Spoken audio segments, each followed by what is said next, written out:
Literary magazines, we release issue collection books. We got 4 of them together, and this is cc&d magazines. It was based on a photo from John Yatko. We couldn't pull that one off for the cover. This one's called Nothing Lasts. Da, da, da. And people do ask me, they're like, hey, this happens to be the title of my piece inside the book. Does it have anything to do with that? And I'm like, yeah. We choose titles based on the writings from other people that are within it. So there's a piece called Carpool. There's a piece, so I'm like, I hope that you're excited about that. Buy lots and lots of copies to give to your friends. I don't know what to tell people from that. But that was based off of a title in here. And I was going to read a couple pieces that I have not shared here before. I love hearing that music in the background. It's good, isn't it? And live. Magical. It's phenomenal. Yeah. So this was all about like firsts for things is what the theme was for some of these pieces in this performance art section. This one's called A New Life.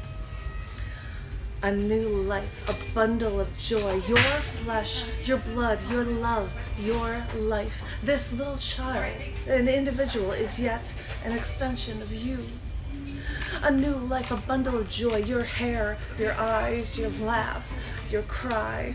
This little child, a separate life, is yet an extension of you. A new life, a bundle of you, mirroring your smile, reflecting your love, bringing your life, being your life, because this little child, this life that's new, will always be an extension of you. Yeah. I am going to just see what other ones are on the theme here, and I don't want to do that one because it's long. Just do a few short ones here, I guess. This one is called My First Time. It's not what you think, but that's really funny. I don't know who came up with that title, but it's funny. It's called My First Time. There are some towns known for their food. New Orleans has its po' boy. Philadelphia has its Philly cheesesteak. And if you're in New York, you want to carry food out on the street, you better get a pizza slice, fold it in half, and eat it with one hand. And if you're in Chicago and you can't eat a deep dish pizza in one hand in the street, you better get a Chicago-style hot dog with yellow mustard, relish, the bright green kind, hot peppers, tomatoes, onions, celery salt, and a pickle on top. I lived in Chicago all my life, frequented the tops of skyscrapers, visited legendary blues bars, but even when I was a meat eater, I never had a Chicago hot dog. Just ketchup, please, and I'll take the pickle on the side. I don't even like hot peppers. But as we left the planetarium today, I passed a Chicago-style hot dog vendor cart, and they listed vegetarian hot dogs as a choice for the Chicago hot dog. I passed it, and then I stopped, walked back, and I asked for a vegetarian hot dog with everything except the hot peppers. And no, the ketchup is not included when you say everything.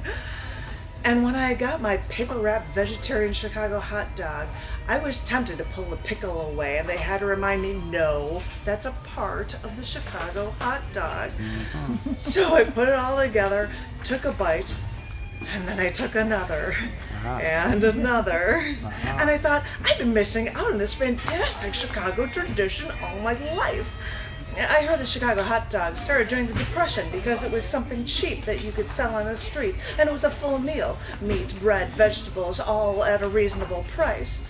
And I thought, we Chicagoans had it all figured out with that gooey deep dish pizza when you have the time to sit down, as well as a way to make any hot dog taste awesome when you're just looking for a treat on the street. Yeah. I think I will end. No, I'll have 2 more for you. This one about first. This was the first time. Well, it's called Falling from the Sky. It's about jumping out of an airplane. Doing that for the first time. Although it says that's what it's about, but when you listen to it, it could be about a lot of things. It's just said so vaguely. This is called Falling from the Sky. I'm taking a one-way flight today. And you know, when people say they have a one-way ticket, you assume the plane is landing them somewhere and not flying them back. But lucky me, my only way back is to jump out of the sky. and hope I'll land on my own 2 feet. And my flight takes off in just a little while, and I can feel that tension knot. You know, that knot rope being pulled by all my nerves. It was like maybe heartburn, and I just want to slam my fist into my chest to try to make the pain go away. So I've spent all my life trying to soar so high, but I guess I'm gonna have to be prepared for coming back to Earth. Maybe. One last one for you. This one is called Questioning Creativity Through the Cosmos. When I think of the future, I think about astronomy, space, the final frontier. And you better believe that outer space is so poetic.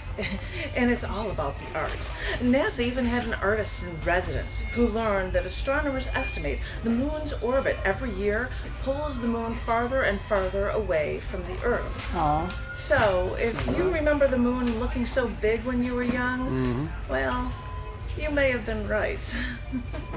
Maybe, because if I think about it, maybe it's not about being an artist, but being an observer, like an astronomer, learning about what makes everything, because molecule by molecule we originate from the stars, and that makes us all linked by stardust.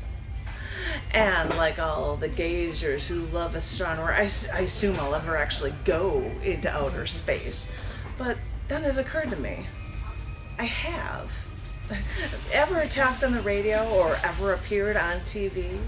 Because all of those signals are shot out into space. They continue past our Earth towards the ends of the universe. I wonder what other stars might have seen or heard my poetry by now. And I wonder if anyone out there can decode our signals and understand what we're trying to say. So I keep looking at the images from Hubble, the mind-blowing colors from galaxies and nebulas.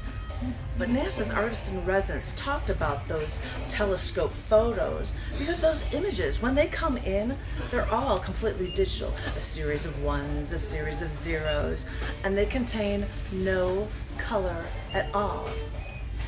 Astronomers describe the cosmos as a vast black void. So scientists guess from the data how outer space should look. So they guess from the radiation data when red is hot and blue is cold, and they try to make these images look their best. Gabriel, your operator is fine. Our customer, Gabriel, your operator is fine. I'll wait for that. Well done. So outer space images are beautiful, they really are, but now they're literally an art form. Yeah. Because people are guessing at these. This final frontier could be creative. I mean, look at the evidence. Imaging in astronomy, it's actually existential art. Whoa. Yeah. It's true. Yeah.